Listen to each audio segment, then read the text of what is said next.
Bonjour à tous, je vous présente aujourd'hui notre tableau de bord de caisse. Si vous avez des caisses que vous voulez suivre, une caisse, ce tableau de bord va vous permettre d'y arriver sans difficulté. Donc, voici comment il présente et il est interactif. Bon, de prime abord, il faut pour l'utilisation aller dans le manuel pour comprendre un peu comment l'utiliser dans les détails.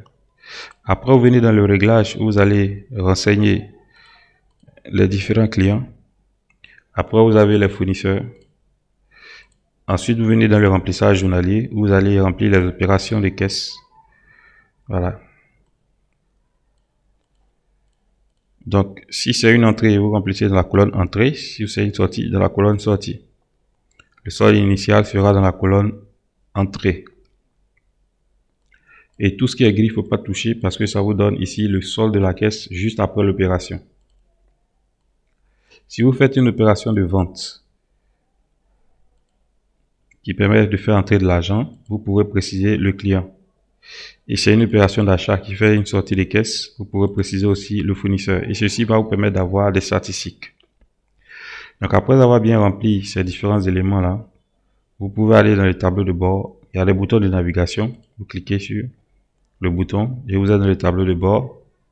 Et ici, vous avez les sortes de caisses, les encaissements, les décaissements, le top client, le top fournisseur, les entrées par mois, les sorties par mois, les entrées, l'évolution du solde de la caisse, le détail des opérations,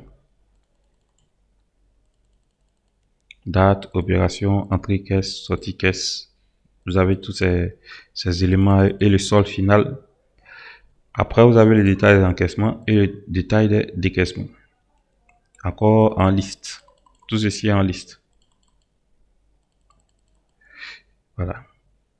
Et tout ceci est modulable par date. Vous pouvez choisir une période pour observer. Voilà. Donc, une fois que vous avez choisi une période, vous pouvez venir regarder et faire imprimer le reporting de la période. Voilà. Donc, la période est précisée ici avec le solde initial, le solde final et puis les différentes opérations qui ont eu lieu. Voilà, vous pouvez imprimer. C'est déjà mis en page. Après, vous avez la possibilité aussi d'avoir un reçu de caisse. Pour avoir le reçu de caisse, il faut indiquer le numéro de la ligne de l'opération dans le tableau de remplissage. Donc ici, par exemple, à la ligne 7, vous avez 5000 pour le client, client 3.